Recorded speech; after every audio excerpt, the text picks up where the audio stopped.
Good morning. Thank you for being with us today. I'm Becky Woody, Vice President of HealthPartners, Unitypoint Health.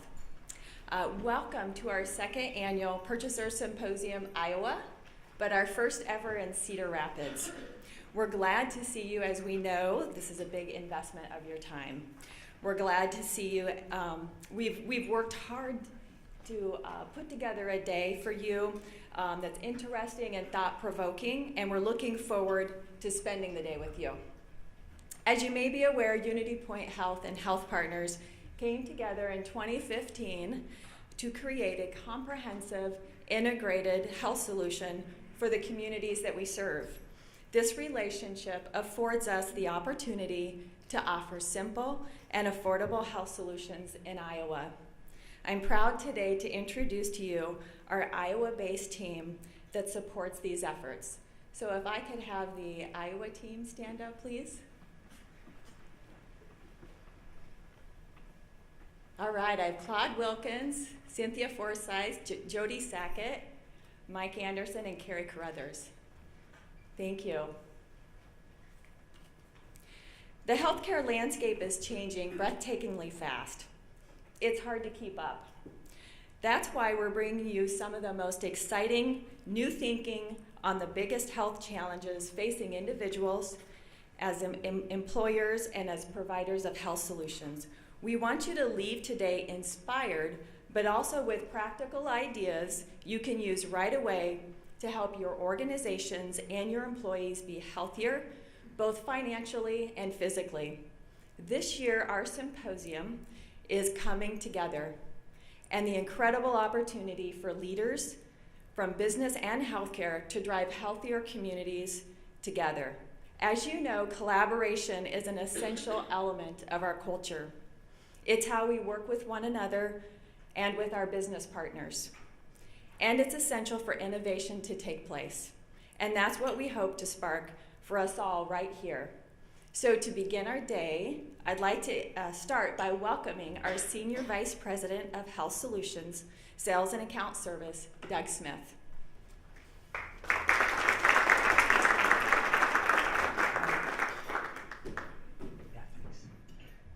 Thanks, Becky. Appreciate that. So thanks for joining us today. Becky mentioned this is our first Purchaser Symposium in Cedar Rapids. We actually are in our 16th year of doing Purchaser Symposiums. Most of those have been a little north of here.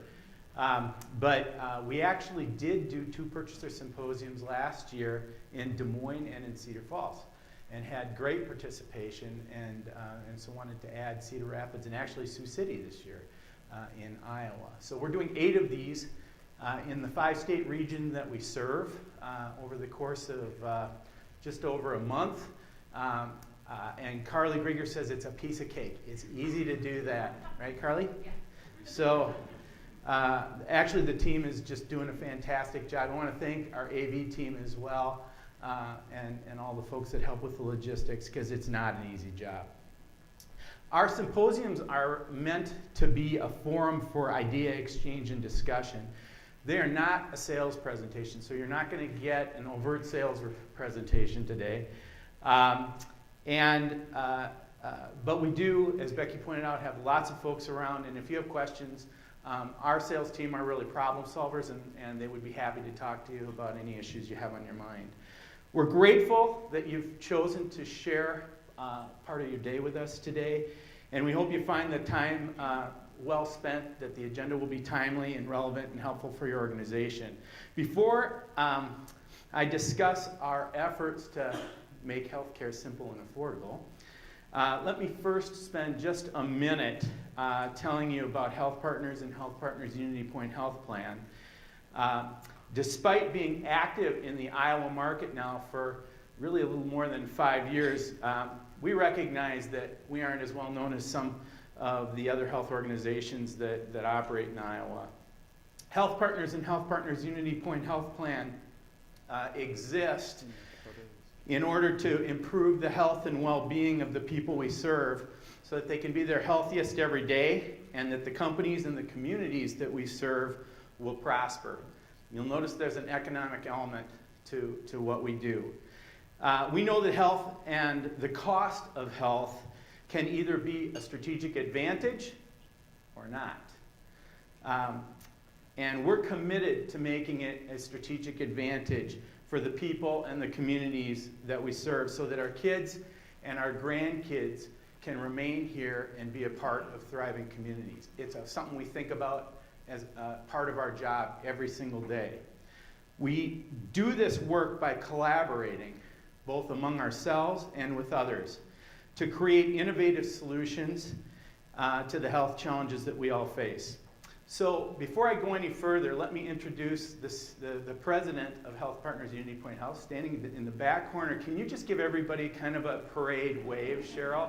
Cheryl Harding, yes, is our leader down here. So thank you very much. Great to have you here today. And she'll be here all day. I think you can grab her. I know she loves to talk about what we're doing. What we endeavor to deliver is health as it could be, affordability as it must be, through relationships built on trust. And that is, in fact, our organizational vision. Like Unitypoint Health, HealthPartners does do care delivery. We're the largest, we do care delivery, but we don't really think of ourselves as a care delivery organization. And we're one of the largest care delivery organizations in the country. We're also one of the largest health plan administrators in the region that we serve, which includes Iowa, North Dakota, South Dakota, Minnesota, and Wisconsin, and a little bit of Western Illinois. But we don't consider ourselves to be a health plan. So even though we do health plan administration, we don't consider ourselves to be a health plan. And we also operate one of the largest research foundations in the country. At any given time, we have about 450 research projects underway, grant-funded research projects, which could include pharmaceutical trials, device trials, but more often includes research projects around things like neuroscience. We're a leader in research around Alzheimer's and Parkinson's disease. We are known throughout the world as a leader in diabetes research. In fact, if any of you carry around a diabetes pump with you, the software that runs that and the algorithms that run that were developed at HealthPartners. So we're kind of the intel inside. People don't know about us. And we also do medical education for about 26,000 medical professionals every single year. So we consider ourselves to be a health solutions organization, not any one of those other things. We solve problems. And we measure our progress through the improvements of health, experience, and affordability, and very, very much by the success of the people that we're serving and the organizations that we're serving. We're an innovation hub at HealthPartners. Then we learn from our partners like Unitypoint Health and others. And we do not feel that we need to own care delivery in order to facilitate positive changes that will result in better health for the communities that we serve. And we don't feel like we need to own it to change and improve affordability either. We embrace opportunities to work with like-minded partners who are interested in collaborating to make an impact on the communities that we serve. And these partnerships will include all stakeholders, including purchasers, their advisors, patients, care providers, and health plans, even competing health plans. Happy to work with them if it moves the agenda forward. Our partnerships with Unitypoint Health and others are perfect examples of how we do things differently by collaboratively sharing our expertise with that of our partners to produce new or improved health solutions for the communities that we serve. So, that was the short introduction. Let's go back to simple and affordable and that whole idea. Far too often, getting care and paying for it is kind of on the other side of the world from being simple and affordable. It's easy to get lost in the numbers and the jargon, but let's not start there. Instead, let's look at the experience of one person. His name's Edward, and here's his story.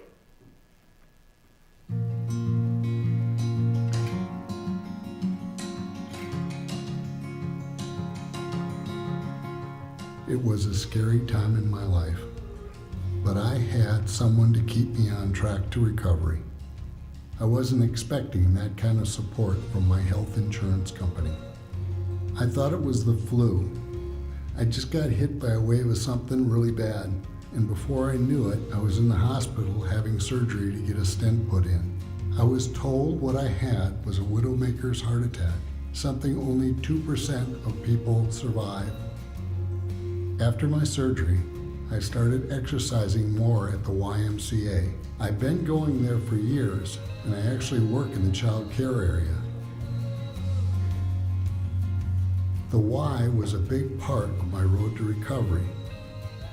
Soon after, I got a call from Julie, a nurse from HealthPartners. I was doing everything I could to get my health back and keep the 75% of my heart that I had left as healthy as possible. And she was there to help me. She calls once a month to ask how I'm feeling, how my diet's going, and what's going on in my life. We've gotten to know each other, which makes it easier to trust her. I know she'll be there whenever I have a question or I need a little extra motivation.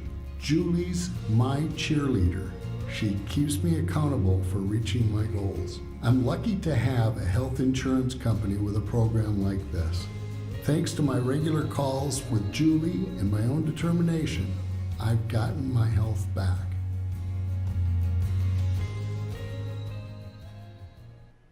So stories like that, like Edward's, and you're going to hear a few of them today, are examples of healthcare and coverage working in a coordinated fashion to produce great outcomes.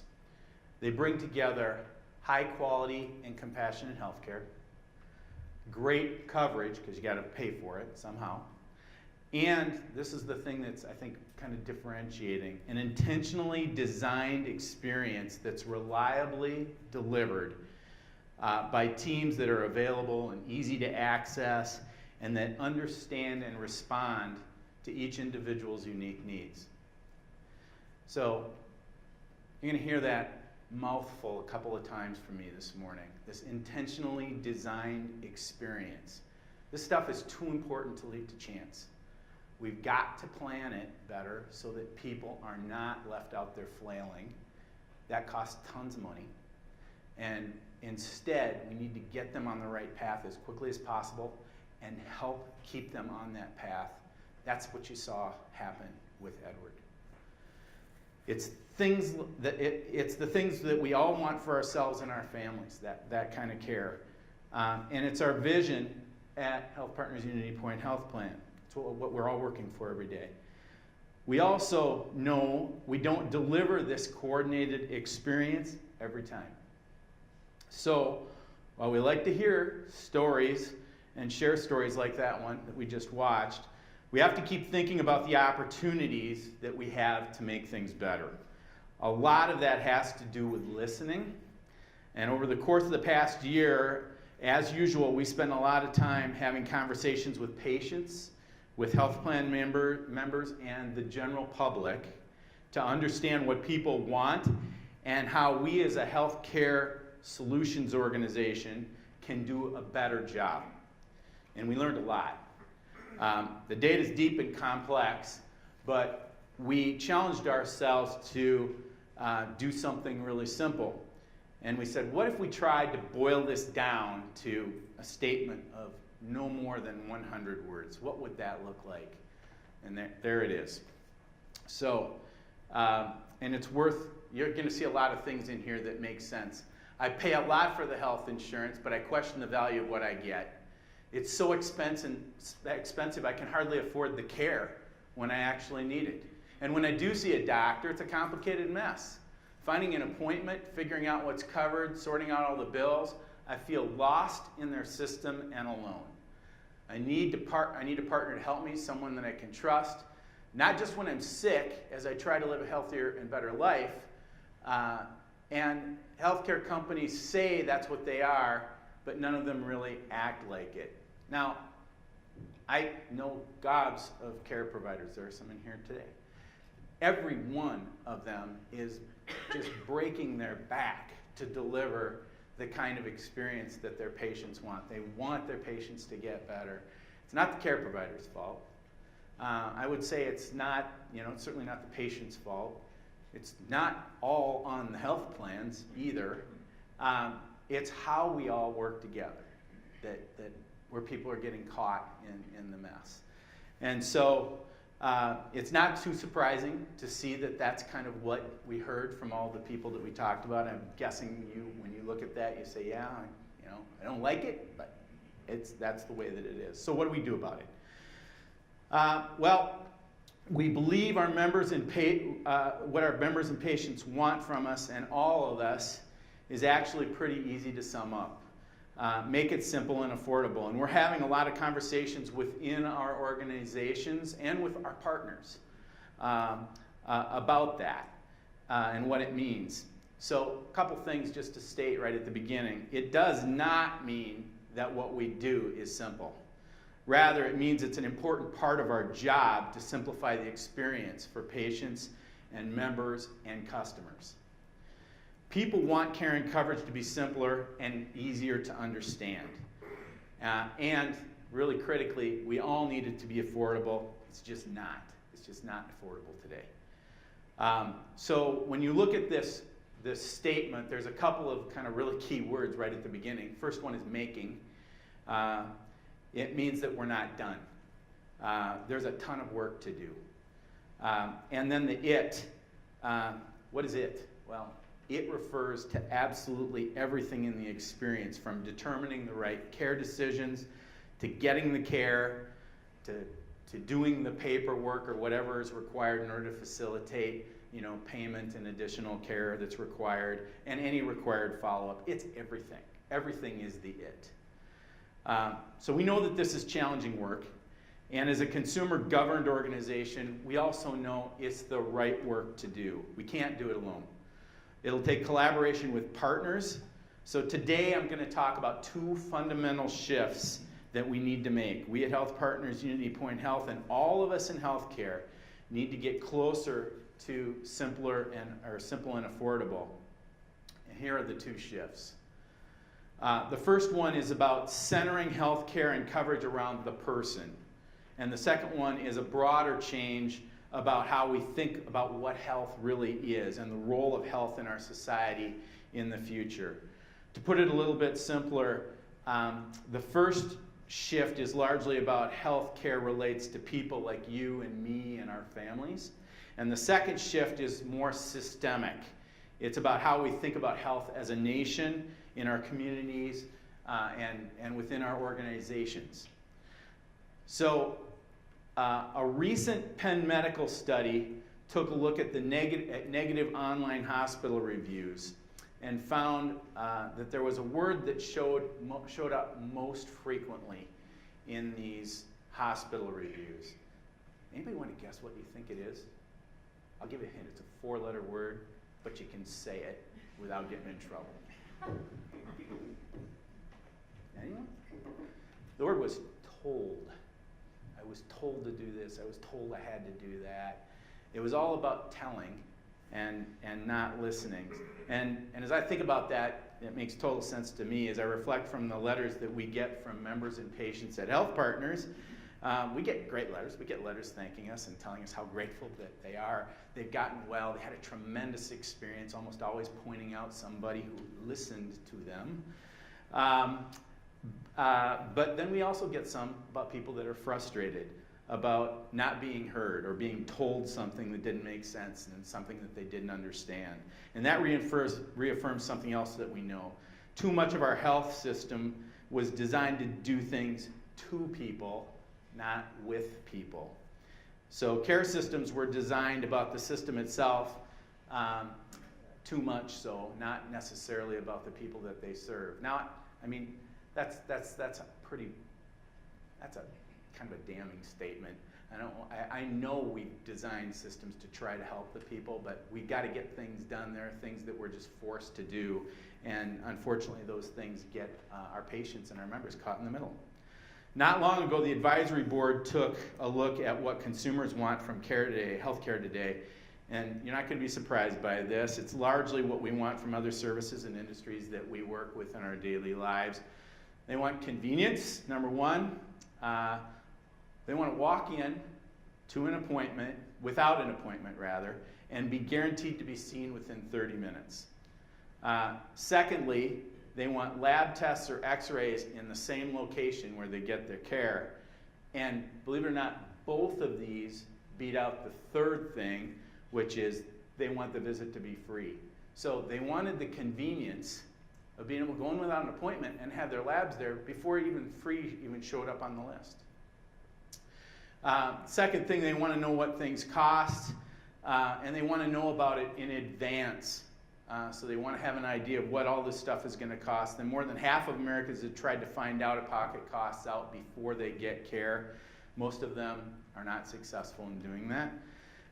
And also, there's a growing interest in understanding the value of the care they receive. So, do I need the care? Or how will what you're going to do affect the care that I'm getting me? And then finally, they want to know that you know them as an individual. So they're increasingly, consumers want their healthcare experiences to be like what they get in other parts of their lives. Whether it's digital or smartphone or shopping, you know, when you go on and you work with somebody, even online, they have a sense of who you are. They say, welcome back, Douglas. Last time you bought this. We think you'd be interested in that. So they want to have a sense that you aren't walking in the first time saying, you know, hey, can you fill out this paperwork and tell me who your next of kin is and who, you know. It's the kind of stuff that we oftentimes have to fill out when we go into to receive care. So I'd like to share a couple of examples of how we're starting to rethink care delivery. And one of them is Virtuell. And for those of you that don't know, Virtuell is a 24/7, 365 online convenience care solution. Costs $49, unless your health plan actually pays some or all of that for you, but the max you pay is $49. It can treat things like urinary tract infection, acne. I think they're in excess now of 60 conditions that Virtuell serves. And they take you through an online interview where you do the triage. Doesn't cost anything to do the triage. Then they tell you whether or not they think they can help you. And if you want a treatment regimen or maybe a prescription, that's the first time they take any information from you, like a credit card or a health plan information. It turns the common visit on its head. You know, when I go in to see my physician, first thing I do is give them all the information and tell them how they're going to get paid before I even find out if I'm going to get helped. So it's a totally different way of doing it. We've had nearly 500,000 visits in Virtuell to date. Just 100,000 in 2018 alone have saved $47 million over the 8 years that Virtuell is in place, and patient satisfaction is 4.8 on a scale of 5. Once people use it, they become repeat users. Getting them to use it the first time is the trick. We all know what it feels like to be known. It feels good when you're due for something, when a notice shows up, unless through taxes, or just about the right time, you know, to give you a nudge. So anytime we're running, at any given time, we're running a whole bunch of personalized outreach programs at HealthPartners Unitypoint Health Plan. These are campaigns that go directly to our members, and these are just a few of those. We prioritize the campaigns for member and to deliver member and employer affordability, and we've built in machine learning capabilities so that we can improve content continuously based upon what's performing well. As an example, in our telemedicine awareness campaign, we're tracking that members engage best with messages that highlight convenience and affordability. We are used to that, and we adjust content as we go in order to make it more effective. We're also learning, for example, that our digital messages that we send out, like emails or sometimes even some text messages, they do far better than paper messages that we send out. They appreciate having digital messages. Letters stay on their breakfast bar or wherever it goes, but they open or do something at least with those other messages that I get. So I'm not going to go through all of these, but let's look at just one of them in a little bit more detail. So here's an example of the what's called the Fecal Immunochemical test, or FIT test. It's a screening test for colon cancer. It tests for hidden blood in the stool, which can be an early sign of cancer. So we identified some members within the populations that we serve who are overdue for colon cancer screening. There are tons of those. We were looking specifically for those where we could not identify a primary care relationship. So they haven't had any claims with primary care providers in some time. And we sent these FIT kits to those members' homes. We deployed postal letters and interactive voice messages after we sent the kits in order to encourage participation. We fielded more than 2,400 member calls, and we communicated test results to the members and their primary care clinic if we could find that out at any point in this process. We will always loop the care providers in. You know, we're a care provider too. Nobody likes to have anyone doing anything with their patients that they don't know about, and it's just not good practice. And we stressed getting follow-up care after a positive test result, and then also continue to reinforce the importance of having a primary care provider. So this is what happened. We sent out in excess of 30,000 kits. We got, this is a big number, I think, over 7,200 of them back, so good return rate, 23.7%. We had 386 positive results. So out of those 386 positive results, 186 had to have some sort of follow-up. Of the 186, 120 of them actually needed to have a colonoscopy, because you can find out more with a colonoscopy than you can with the FIT test alone. Of those 36, good news, no abnormalities. For some reason, they just had a positive FIT test. But of the remainder, we had 76 that had precancerous polyps. So those folks are going to have to go in on a regular basis. I mean, they're at enhanced risk, and now they know about it. And you can be sure that we're going to be following those people and supporting them with their care providers and trying to make sure they are now in for more frequent colonoscopy exams. There were 4 people that actually had a malignancy. And those people we were able to address. So 4 people, they found that out sooner than they otherwise would have, could have saved some lives associated with that. That was an incredibly good use of resources, easy, simple, affordable, great way. You know, people say, well, a FIT test isn't as good as a colonoscopy. What we like to say is the test they take is the test that's the best one. If they're not going to go get a colonoscopy, it's not a lot of good to them. So we're going to send out what we can. So far, out of that group, there are 80 people who needed care to prevent cancer and treat cancer, and we've made it simpler and affordable for them. Simpler and more affordable. Redesigning around the person is the first shift in making care simple and affordable. And we got lots of work underway around that. I just want to touch on 4 quick examples for you of things we're doing. So first, help navigating to the right care venue. We've got the Unitypoint Health nurse lines where patients, if they happen to be Unitypoint patients in particular, can go in and get information about where do I go first. And training people, teaching people to use those resources first is tremendous. For those that don't have that or want to use it anyway, we have a care line available that's available to all of our membership. People can call up, again, 24/7, 365, with tremendous protocols about helping get people to the right care, right venue, right off the bat so that they're not floundering, in pain, wasting money, going the wrong places. And I'll give you, I could tell you, our board met this week at HealthPartners, our consumer elected board of directors. I was with them on Monday and party yesterday morning. They were talking about this. They were talking about back pain in particular. And we have a list of the places where you can go if you have back pain. It's enormous. It looks like they had it configured in a wheel. It looked to me like a roulette wheel. And I thought, how? I mean, that's the way it is. I'll take red 23. You don't know where you're going to land. And it's who do you talk to last? Do I go to a chiropractor? Do I go to a physical therapist? Do I go to a primary care doctor? Do I go straight to somebody who really knows this stuff, like a neurosurgeon? That's probably not the right answer.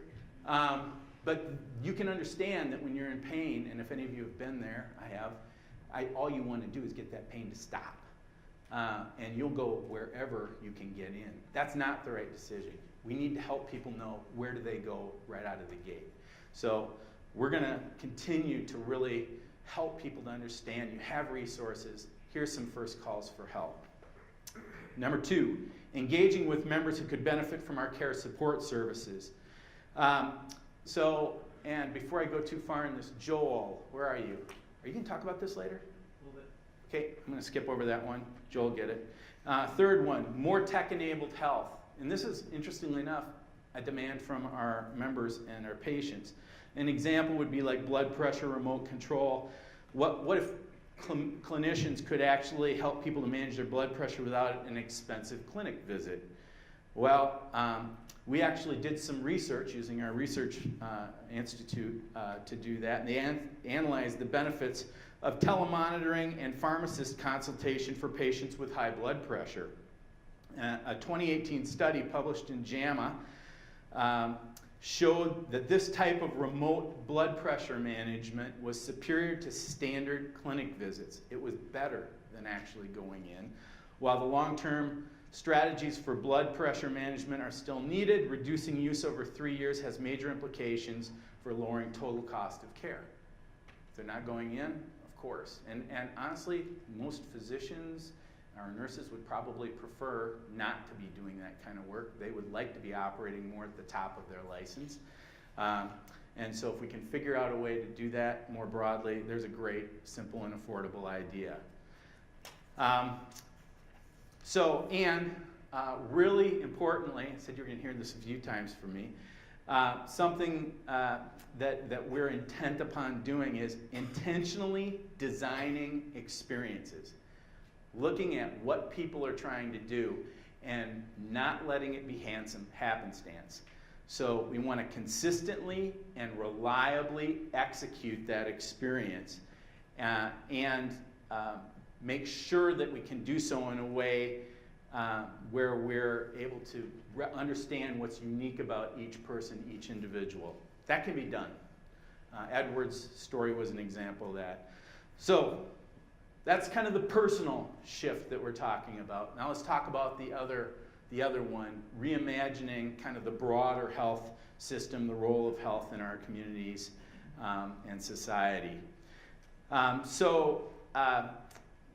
premise for this is that there needs to be a mindset shift from health as a burden to health, I think, as an opportunity for communities and organizations. I said at the very opening, remember I said we want the communities that we're serving to thrive.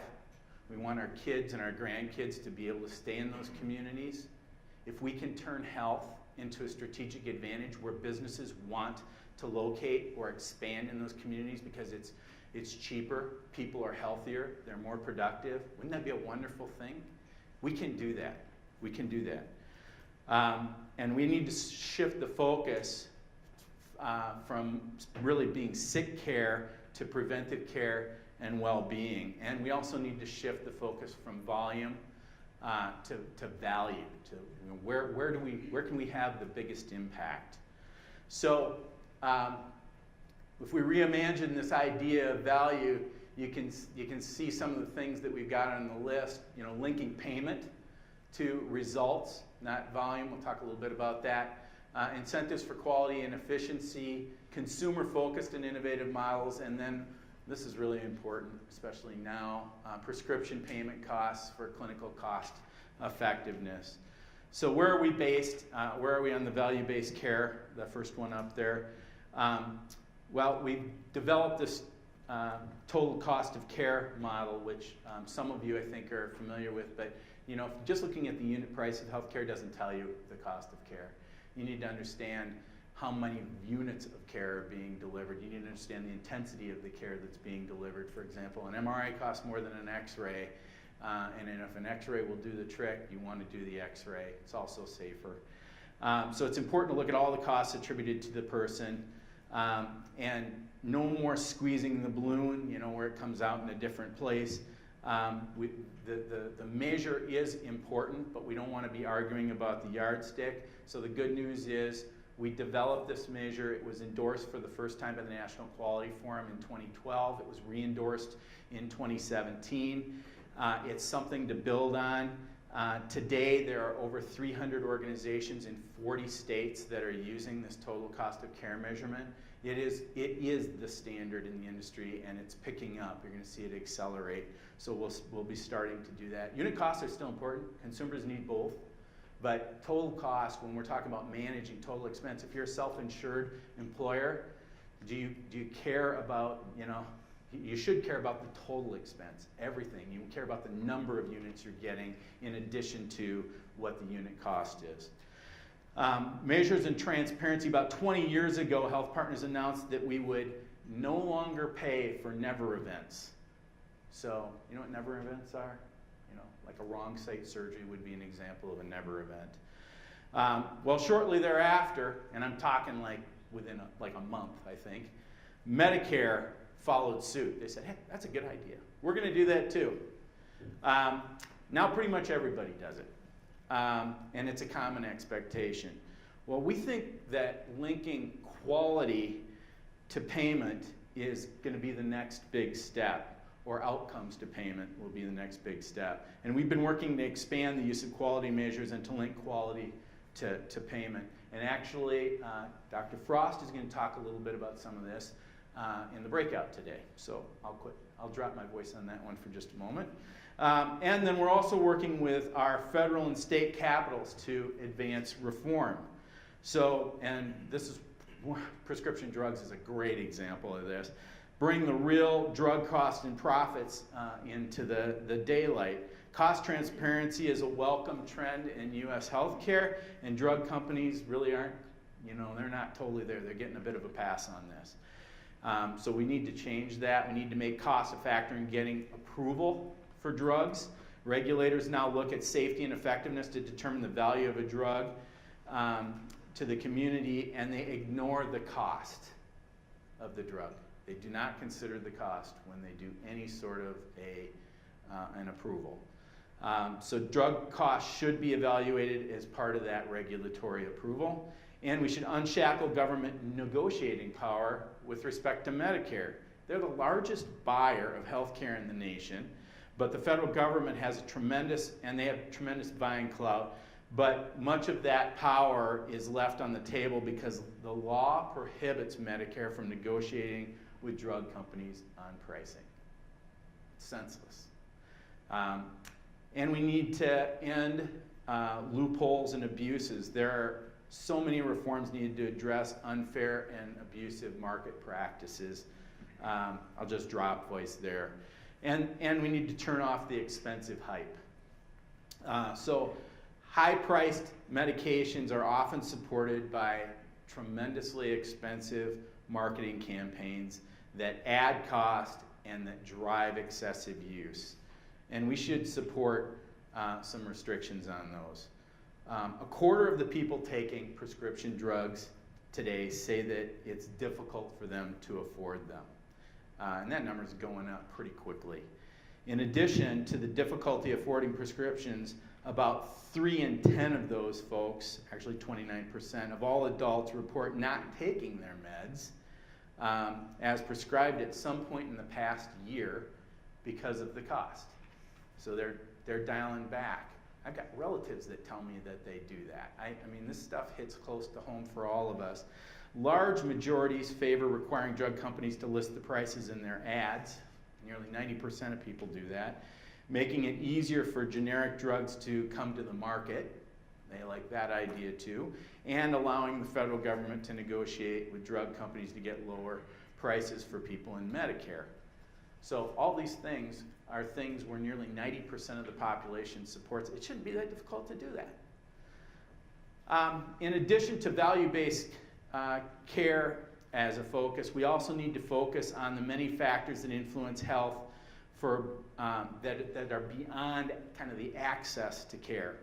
So most of you, I bet, have seen this before, but the gist of this is that when you look at health, only 20% of the equation is due to actually medical care. 40% of it is socioeconomic, 30% is behavioral, and 10% is environmental.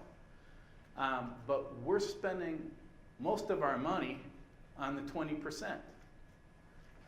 And we just think that, that warrants some review. So in the 1960s, Americans had among the highest life expectancy on the planet. For 3 years in a row now, the U.S. has dropped in life expectancy. And that hasn't happened since World War I and the 1918 global flu epidemic. So right now, we're currently 43. We're ranked 43rd in the world when it comes to health and life expectancy, and predicted to be 64th. 64th, it's hard for me to even say that, by the year 2040. So despite spending more on healthcare per capita than anywhere else, our metrics are going the wrong way. So we've got, at HealthPartners, what do you do about that? At HealthPartners, we've got a long-standing strategic focus on health equity, and we've included health equity and the elimination of racial and financial class disparities in our 5-year stretch goals as an organization since 2005. And we are making progress on these things. I don't want to indicate that we haven't had any success. We're having some success. I'll tell you about that in just a second. It serves as an ambitious roadmap to improve the health and well-being of each member patient and the entire community. And this includes community commitment to diversity and inclusion, and a culture where everyone is welcomed, included, and valued through an emphasis on eliminating bias and increasing cultural humanity. So HealthPartners was honored that CMS recently recognized our organization-wide approach to reduce disparities in our clinics, hospitals, and health plan. We were given the Equity Award just recently by CMS. And here are a few examples that we've embarked upon. So we continued to close the colorectal screening gap between white and racial and ethnic minority patients by 1/3, from 11.5% to 7.5% about in one year, 7.6. We narrowed the disparity of antidepressant medication compliance between whites and racial and ethnic minorities by 1/3, from 18.7% to 12.8% over 3 years. And we nearly eliminated the gap in mental health length of stay between patients with limited English proficiency and those who prefer to communicate in English in 1 year. So eliminated that gap because we were thinking about it. We were intentional about it. We designed experiences to eliminate those disparities. And we share that recognition with all of our community partners. Unitypoint absolutely had a hand in this, as did others that we work with. As I indicated right from the start, you can't do this work alone. So let me make this point in a different way. Here's a map that the Robert Wood Johnson Foundation made for us a few years back. You may have access to care and coverage, but other factors, like your zip code, can impact your health. So why? Well, this was actually a mapping life expectancy mapping project that the Virginia Commonwealth University did. Education and income are directly linked to health. Communities with lower tax bases can't not support high quality schools, and jobs are often scarce in neighborhoods with struggling economies. Unsafe, and do you know what is the single leading indicator for health and life expectancy? What is it? What would you guess? Yes, education. You're cheating. You've seen this before. High school education. If you've got a high school degree, that is the single biggest indicator of future health. So, we should be thinking about education. You might say, well, that's out of the bounds of a health solutions organization. It is absolutely not. It's something we've got to be involved in. Unsafe or unhealthy housing exposes residents to allergens and other hazards like overcrowding. Stores and restaurants selling unhealthy food may outnumber markets with fresh produce or restaurants with nutritious food. There are all sorts of reasons here. I got a list that I'm not going to read through for you. But all you have to do is look. You can see within 3 miles, there's a difference. This is if you look on, I think it's I-94, which goes, right straight through the Twin Cities, east to west. And you can go 3 miles and see a life expectancy difference of 13 years. It's crazy.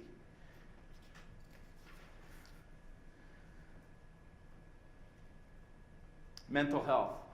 And we're going to talk about this one a little bit later today, so I just want to call out and give accolades to Cheryl Harding and to the HPUPH team down here who have really pressed this issue. You're going to hear more about this later today if you stay for the end and you hear John Moe talk about it's a compelling. You're going to want to stay for that. Stay to the end if you absolutely can. I guarantee you're going to have a tear in your eye, and it will affect you. But only 1 in 5 adults with mental health conditions get help each year. Poor mental health shortens life expectancy almost as much as diabetes, smoking, or not working out. One of the things that Cheryl has been instrumental in is putting the Make It Okay campaign, getting it into Iowa. It's something that we've done in Minnesota for several years now. John Moe has been involved in that work, but the idea is to reduce the stigma associated with mental health so that people talk about it. They bring it out into the open and they deal with it rather than trying to hide it. And it can make all the difference in the world to having a good outcome versus a poorer one. And Cheryl was really successful in even getting the governor to help launch this in Minnesota. It's been a fantastic program. You're going to see and hear more about it. And they've also made it, they're also involved with working with I'm going to get it wrong now. We call it the Science Museum in Minnesota. It's called Science Center of Iowa. So you'll see more about that, and you have our pledge to continue doing that good work here. We support the hilarious world of depression. John Moe is going to talk about that today. One thing he probably won't say about it is that there have been 9 million downloads of that podcast.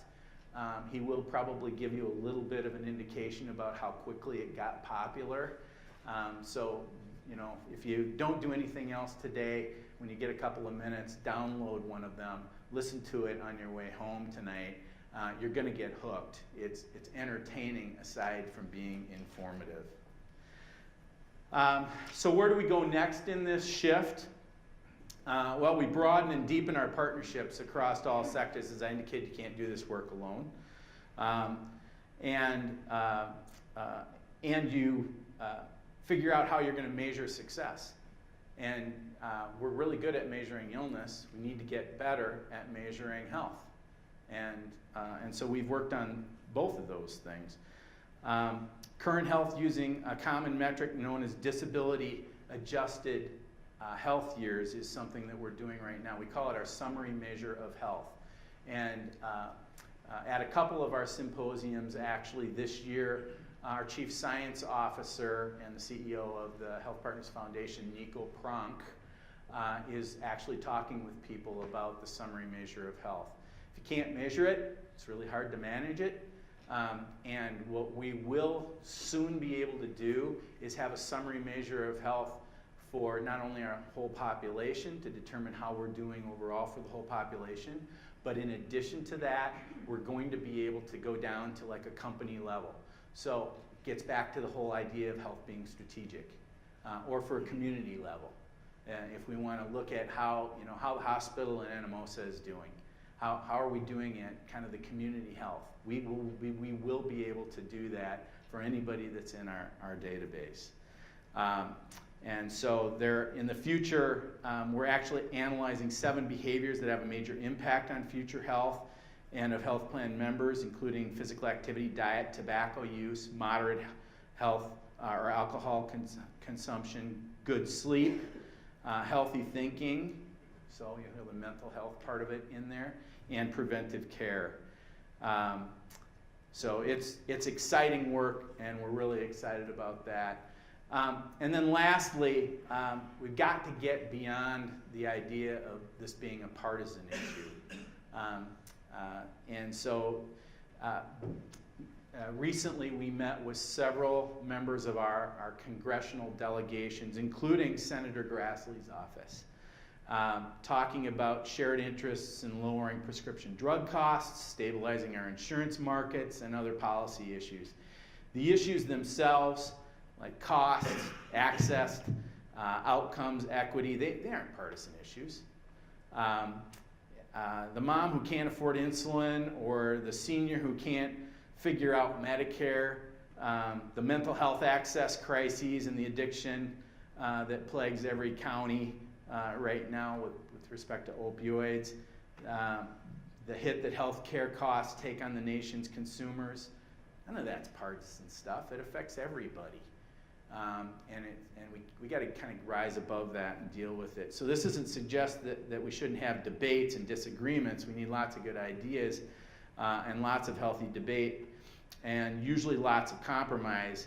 But today, partisanship limits the ideas, it squelches the debate, and it makes compromise next to impossible.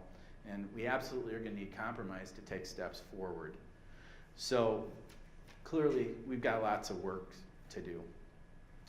So it reminds me of Edward and his story. And what struck me when I heard his story is this. In all of this work, what it comes down to is the one-on-one trusted relationships, like the one he talked about having with his care support person in the video. Making it simple and affordable is necessary in order to build trust. It's what being a reliable partner is all about.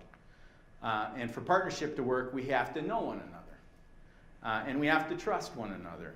So later today, you're going to hear Dr. Sean Frost describe a different kind of a partnership model for care providers, like the one that we have with Unitypoint, and like the one we have with many other care providers in the Iowa and the Illinois markets, and really every market we operate with. What Sean's going to talk about today, it's the model we use everywhere.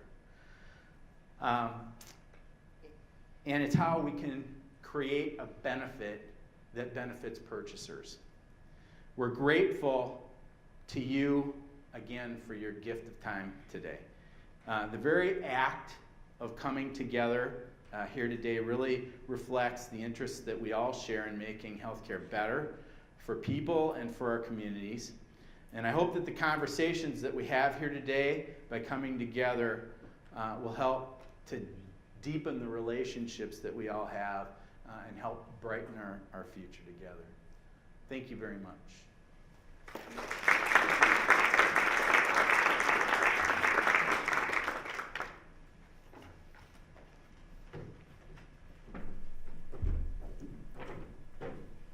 Thank you, Doug. You're right. Simple and affordable is easy to say, but hard to actually do. And we know we're not there yet, but we firmly believe that we're on the right track. That's thanks to our strengths like integrated care delivery, powerful data analytics, cutting-edge science, and good old-fashioned partnership based on trust. To show you that we mean what we say, the rest of the day will be focused on some of the latest approaches to making simple and affordable more of a reality for you, your organizations, employees, and our communities. First, we're going to show you some of the big picture thinking being used to tackle one of the most pressing challenges in U.S. healthcare, and that's pharmacy. So please join me in welcoming Ken Friday and Sue Cooper from HealthPartners Unitypoint Health Pharmacy team. They'll talk about why and how many employers are currently working on integrating medical and pharmacy benefits. We continue to see this trend in our market as more and more large companies begin to merge in order to provide integrated medical and pharmacy care. For example, Aetna and CVS. However, HealthPartners has actually been operating in this fashion for already 60 years. Please join me in welcoming Ken Friday and Sue Cooper.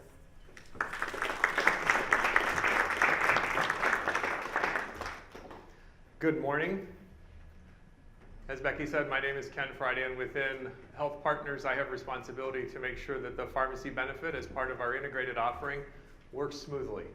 And I'll share the presentation with Sue Cooper, who will come up in a little bit. Sue's a pharmacist and oversees some of our clinical programs within the health plan. And at HealthPartners Unitypoint Health, we're achieving some pretty spectacular results on pharmacy. So my role today is to kind of share those with you. We're going to look at it from a variety of fronts. These are frankly pretty strong and industry-leading results. And I think you'll see that as we walk through. And by the time we're done, my hope is that you will see why others are now trying to replicate this. We'll talk about that a little bit.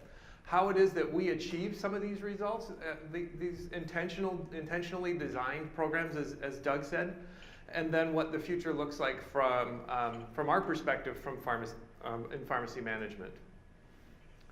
So why do we talk pharmacy? Because I think you know it's pretty omnipresent. It's everywhere. You hear about it daily. It's in the news. It's on Saturday Night Live. It's wherever you look, you'll find something pretty much on pharmacy. There's advertisements, as Doug mentioned. We see them in magazines. I don't know if any of you looked at the USA Today. Did any of you look at and scan through that this morning? 3 advertisements in there, not necessarily for commercially available drugs, but for new drugs on the market that'll expand your memory or do other things for you that nonetheless consumers read and they get confused. And in the Wall Street Journal, Johnson & Johnson their profits were boosted by high drug sales. It's all the time. And so we have to talk about this because it's present for us. And Doug mentioned some of the things we feel are necessary on the legislative front as well. It's also growing. So when we look at the healthcare dollar, and I have a squeak under the floor here, I'll try to avoid that.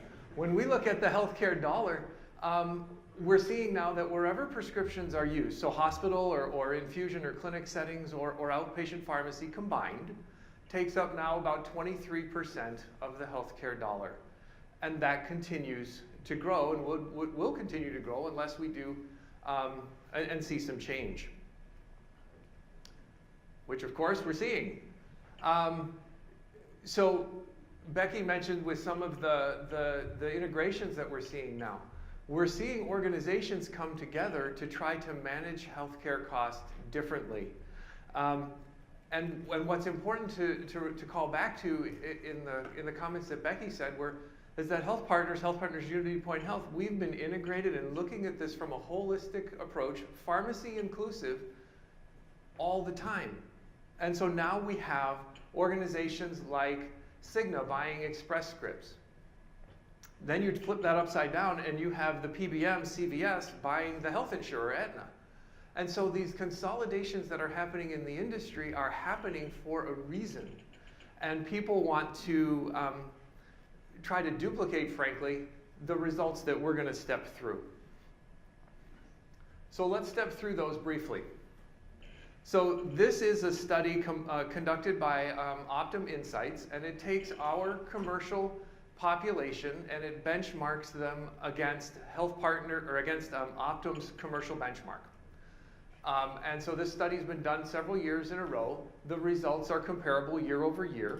And what you see is that, particularly looking in the Iowa market, our results in total cost of care are about 18% lower than Optum Insight's benchmark.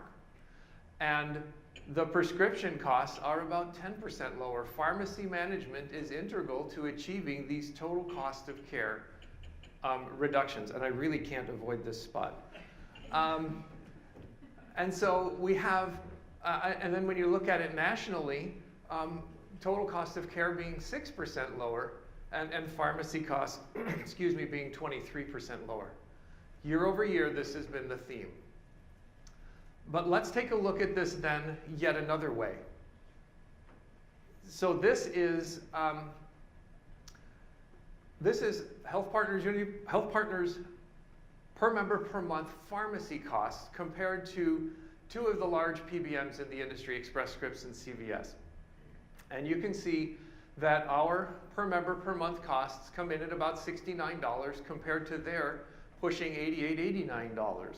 That's a 22% difference and lines up very nicely, if you go back to the previous slide, with that 23% national difference. And when we look at this from a dollar for dollar perspective, that 22% equates to about $1 million when you're looking at a 5,000 life group. That's some real money, and we're talking in this situation only pharmacy costs. This doesn't include the impact on total medical cost inclusive. So let's look at it yet another way. And this is taking our performance in some disease classes, disease states, which are pretty common with any group's experience, and side by side to the Express Scripts experience, and focusing here on diabetes, where again we're coming in fully $42 less per member per year on diabetes related expenses, and diabetes is prevalent. It's in everybody's experience. And so we're not only replicating these results, sort of, you can not only see them in various cuts, whichever way we look at it, we're doing well. And what we're going to show you today is how do we achieve some of the results that we do. Now you might ask in here, what's up with multiple sclerosis? Well, there is an explanation for that. We're comparing against national data in Express Scripts here because they have a national spread across the country for their utilization. Ours is geographically sort of confined to this upper Midwest. We have a lot of Scandinavians around here. They have a higher prevalence of MS. And so that sort of is that's the one bump on the multiple sclerosis scale there. And one last look. This is HEDIS results in 2018 compared against the Iowa market. HealthPartners on the left there, you see we've got 26 of the HEDIS benchmarks in the top two categories compared to the competition, which is 16 and on down. Those are the green and the blue bars. So we're achieving some spectacular results. And how is it that we are able to receive these, and why is it that others aren't duplicating them? Well, it comes down really to sort of the functionality of a watch. Remember that we've looked at pharmacy from a comprehensive view from day one. And that means the experiences that we design, the products and services that we design, and the ways in which we go about our business are designed and built to include pharmacy and pharmacy-related data and experiences from the beginning. We build them that way from the ground up because they work and they give us the results that we need, much like a watch. If you have a watch and you look on the inside of the watch as this is, there are gears and cogs and spring wheels or time wheels and springs and things that have to work together. They have to work together for the watch to perform its function. Healthcare is really no different, and when we look at it on an integrated perspective, pharmacy has to be included in the big picture. It has to be included in the full experience of how we design, like I said, the products and services. How do we handle the member? What do we do to support the member when they're going through what might be a complex situation, some of the things that Doug talked about and some of the feelings that they have? How do we help them?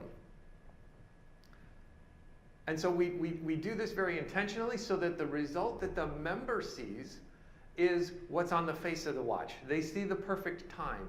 They see the clarity of the watch. They don't see the complexity of the back. In healthcare, that translates to seeing the triple aim delivered.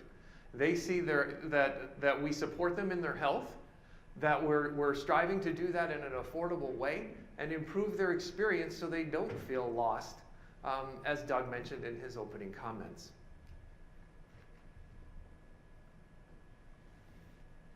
So this sort of illustrates a way in which we can accomplish that using integrated data and, again, integrated touch points and products and services.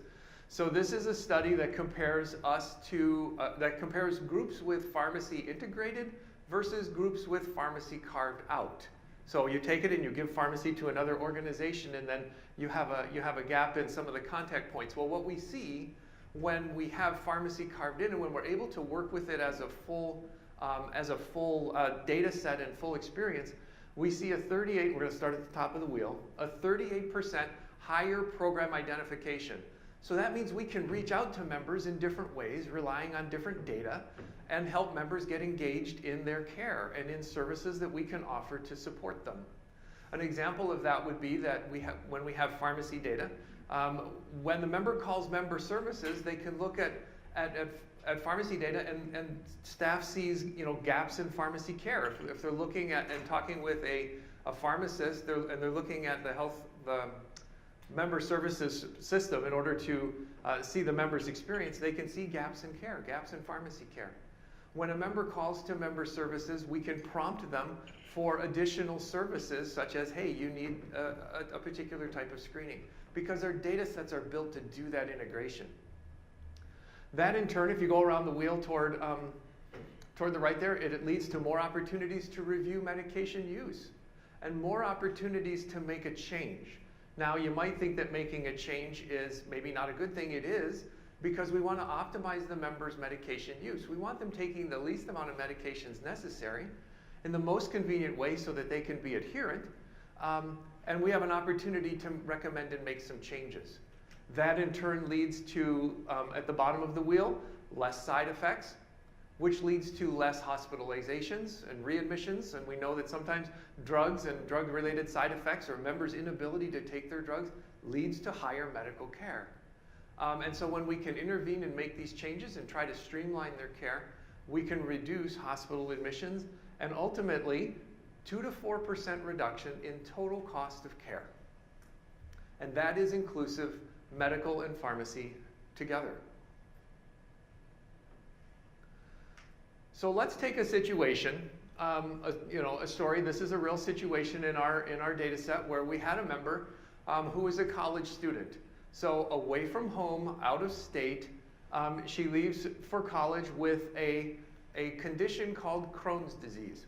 Crohn's disease is an inflammatory disease. It's difficult to manage. It's uncomfortable. And now this young woman is going off to college, where she's going to have all the college-related stresses. In order to manage her condition, she needs a drug called Remicade, which is a high-cost specialty product. And furthermore, it's not something that she can take on her own. It's something that she needs to have a medical professional infuse or administer because of the nature of the drug. Well, this doesn't sound to me like a very fun college experience. So we go looking for high-cost cases and situations where we can make the members' experience better. And in this particular situation, we were able to find a way to move that care for the member into a place that was more comfortable. So remember, she's at college. She has to go away to an infusion center or someplace in the city in order to get her drug. And this is also very expensive. Well, working with her and working with her provider and the caregivers, we were able to move her administration from one of those infusion centers to the home of a friend, where she could go receive her infusion in the privacy of the home. Which means we also moved it from a clinical setting to a home health administration setting, made it more convenient for her to receive her drug. We lowered the total cost of her care, because we moved it from a more expensive setting to a less expensive setting in a home infusion setting. And she could receive her care on the convenience, if you will, of her schedule. She didn't miss a dose. We were able to, because we own the whole data set and the whole experience, we were able to coordinate things for her and with her so that she could have a navigator that would help her make this transition. So it's those kinds of things. It's what Doug mentioned early on, the intentionality of what we do to try to make things simple and more affordable for our members. So I'm going to invite Sue up now to talk through some of the things that we do to help execute on this simple and affordable goal, focusing particularly on culture and on partnerships and on use of the proper medication. Sue? Thanks, Ken. I actually want to start with this slide. Isn't this kind of interesting? This is our pharmacy team. And this is what Ken makes us do each morning in order to tackle all these things that we're trying to deal with. But healthcare done right is a team event. The nature of what we're trying to do means that we need each other's help probably more than in even other industries. It's hard, but it's really rewarding. And when problems get difficult, sometimes the only thing that keeps you going are your colleagues. Colleagues who know you, who want to help you solve these problems. Having an organization that has a culture of helpfulness to each other is the kind of organization that helps employees and clients achieve the best healthcare experience. Culture is our first key ingredient in making that secret sauce that Ken talked about. Culture of helpfulness is really about trusted teamwork, just as we see in the picture. Looks a little bit goofy at first, but look at their strength and execution. There's folks standing on other people's necks. Takes a lot of practice, doing it over and over again. It takes a lot of trust. You need to know who and where to lean on to get this right. Support and execution. In most teams, all the members are essential, but you often need specialists. On our pharmacy management teams, some of the most valuable team members are our medication clinical experts. We call them medication therapy management pharmacists, or MTM pharmacists. It's a term a lot of people still don't know, but those that have had experience with them understand the true value. They're really pharmacist case managers, kind of like nurse case managers are such an importance to the medical benefit management. We believe pharmacist case managers are critical under pharmacy benefit management. They take care of patients, they dig into solutions to make the member feel better, reduce side effects, and reduce total costs. We've been recognized nationally for these programs. I also want to talk about 3 key relationships that we use in our pharmacy management services. The first is a strong bi-directional relationship between case management and pharmacy. It's not just case management, it's disease management, behavioral health management. We work really closely together with those teams and our clinical pharmacy experts. We participate on rounds with them and our medical director to make sure that our high-risk members are really managed to their optimal needs. The second one is our relationship with member services. I don't know if you have thought about it, but pharmacy is really the most frequently used health plan benefit. Consequently, it generates a lot of phone calls. In fact, 40% of our member services calls are pharmacy related. Think of the missed opportunities that occur, as when Ken mentioned, with a pharmacy carve-out experience, where pharmacy services aren't linked with member services. We actually take it a step further and embed pharmacy navigators into our member services team to help with the increasing complexity of the pharmacy benefits. And then the last relationship is the relationship between the medical plan benefit and the pharmacy benefit, especially around these high-cost specialty drugs that Ken was talking about. Most drugs, most specialty drugs, are actually crossover between the medical benefit and the pharmacy benefit. Drugs used to treat inflammatory diseases like the one Ken mentioned, or those used in rheumatoid arthritis are really good examples. At HealthPartners, close to 20% of the pharmacy spend is on these drugs, and close to 30% of the medical specialty injectable spend is on those drugs. So I think you can see the importance of managing as in a combined approach. It helps us to maximize the outcomes, minimize waste, and maximize the safety of the medications by having visibility into both. At HealthPartners, we really consider ourselves the pharmacy benefit manager. We do so many things ourselves, but our work with our partners is equally as important, and we have some select partners that I want to talk about. The first partnership that we have is a long-term relationship with a national pharmacy network and claims adjudication partner. We consider those really bread and butter or commodity services. We could have also built those ourselves, but we believe that it's much more efficient and cost-effective to use a partner to provide these services. The partner that we use has a great relationship with the network pharmacies, mostly because they don't own their own retail, specialty, or mail order pharmacy, like so many other pharmacy benefit managers do.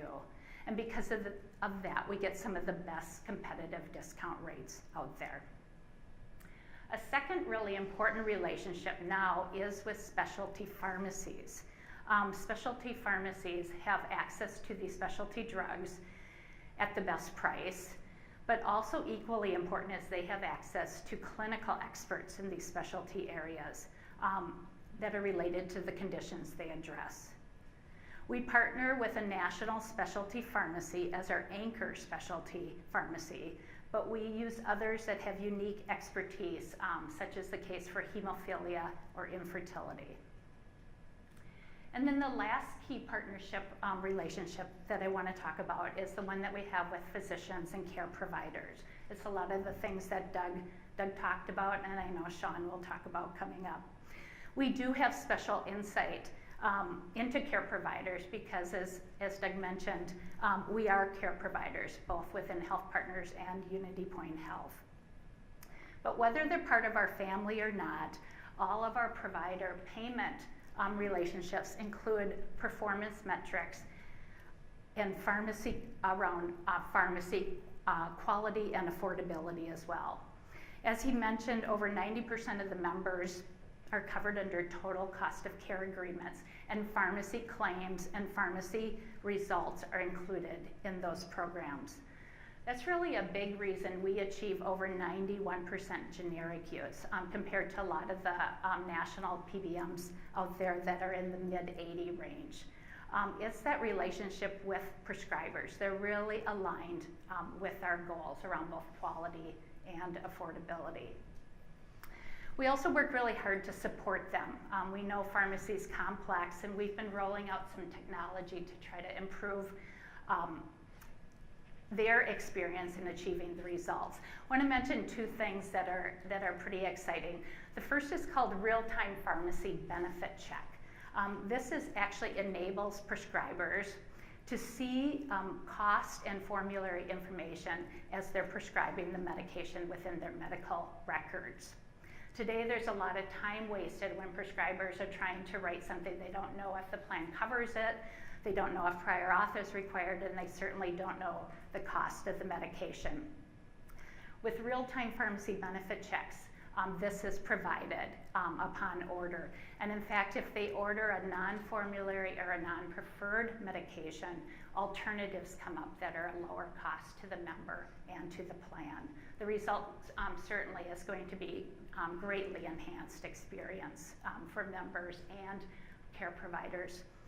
The second technology we've been rolling out over the past couple of years is electronic prior authorization, or EPA. I don't know if you're aware, but amazingly, the majority of prior auths are still submitted by fax machine. No one uses fax, but they come fax. A lot of them are still handwritten and sent to us.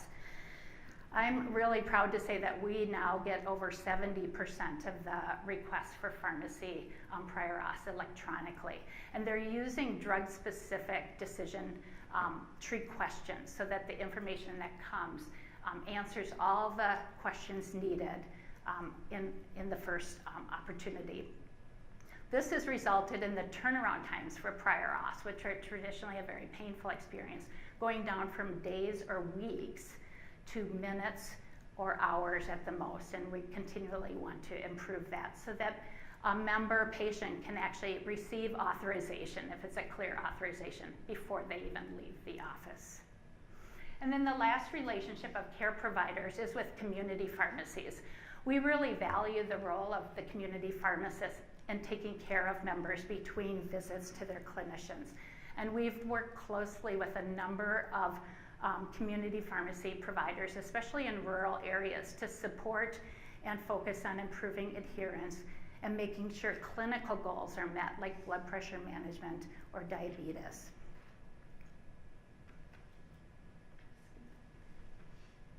And then the last element I want to talk about is selecting the right drug. We use a pharmacy and therapeutics committee to determine which drugs are covered for the HealthPartners and Unitypoint health plans and what criteria are needed. Our current pharmacy and therapeutics committee is comprised of 8 practicing physicians and 6 practicing clinical pharmacists. But we use up to over 100 clinical specialists across the region to help provide additional input prior to these committee meetings. These clinicians come from communities that we serve, and we believe add great insight into making decisions that are evidence-based and cost-effective. The results of these decisions are best health for our members. We focus on evidence. I don't know if you're aware, but the FDA has gotten a lot looser in the drug approval process because of pressures out there, and drugs are coming to market, really, really expensive drugs that have very minimal evidence of effectiveness or in particular value over existing agents. We focus on the evidence. We also focus on lowest total cost. After those clinical reviews, we look at the net cost of the drug after rebates and make the decision, do we take a brand drug with rebates, do we look at a brand drug without rebates, or do we look at generic drugs that exist? We don't chase rebates, we never have, and in fact, urge caution for plans where the rebates are really, really high, because that often means their total cost is high. Concerning rebates, transparency is really important to us. We fully pass on rebates to self-insured clients, and we use all the rebates to offset premium expenses for the fully insured clients. And then lastly, we believe both of these result in great customer service and a great experience by having the lowest cost with the best outcome. So pharmacy management is much, much more than just administering claims, having a drug list or a formulary, and good unit drug prices. More and more, it's about disease and case management and working together. It's coordinating care amongst all these different partners that I talked about and with our care providers.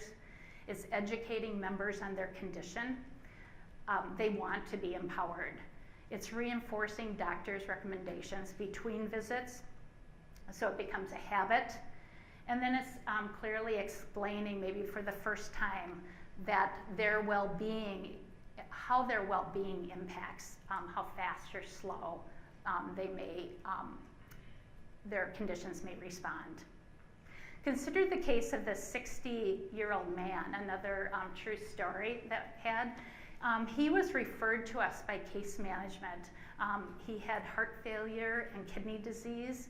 He also had depression, and like many people with multiple health problems, he also suffered from both pain and ulcers. He was really a hospitalization waiting to happen, but he didn't because our clinical pharmacist worked with the member and his physician to make changes in the medications. 3 of the medications needed changes because of his kidney disease. They needed to change the dose.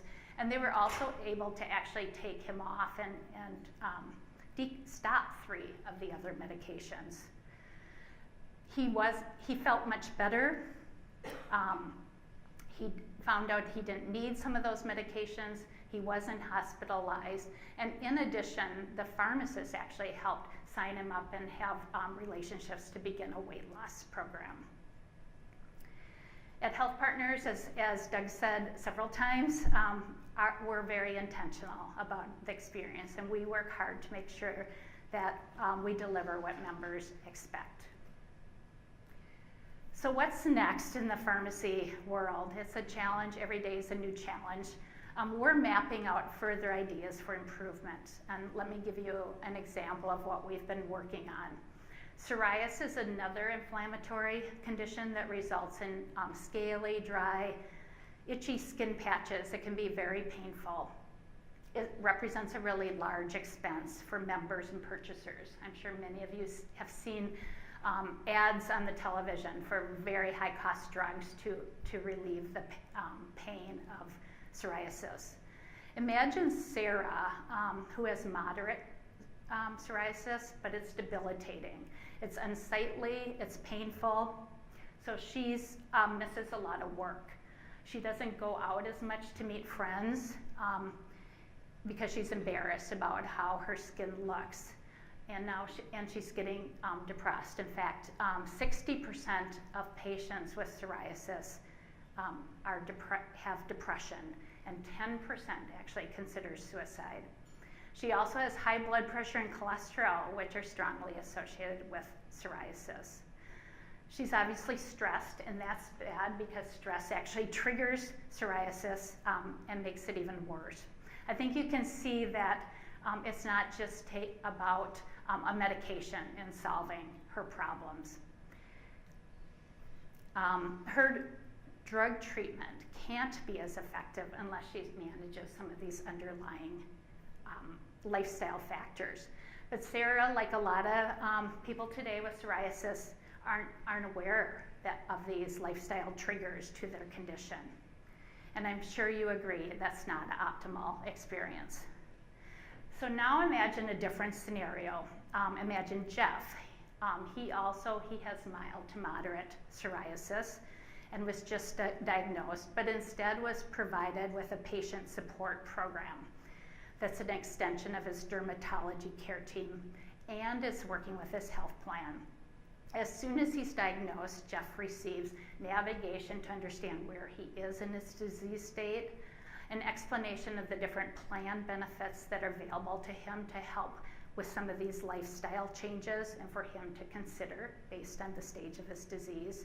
And then he receives in between visit support from his dermatology care team to help him adhere to the treatment regimen and answer questions he might have between visits. And moreover, he receives these messages in the manner that works best for him. Doesn't that sound like the kind of support you would want to provide for someone who's taking a drug that costs close to $100,000 a year, which is the price of these medications today, many of them? HealthPartners can produce this kind of experience, and we're working hard to roll this out because of the relationships that we have with providers and other care partners. They want to actually work with us too to help bridge these gaps in experience, and by trying to put our resources together, both people and technology. It's not easy, but we're uniquely positioned to do this, and we're actually mapping other diseases in a similar format, working really closely with our provider partners.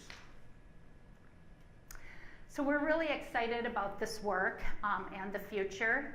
Specific to pharmacy management, we recognize an optimal pharmacy experience must improve health while trying to tackle the lowest total cost. There's much more to do, and we'll continue to be hard at it, especially with those exercises that Ken leads each morning. So we look forward to sharing more developments with you as they happen. Thank you.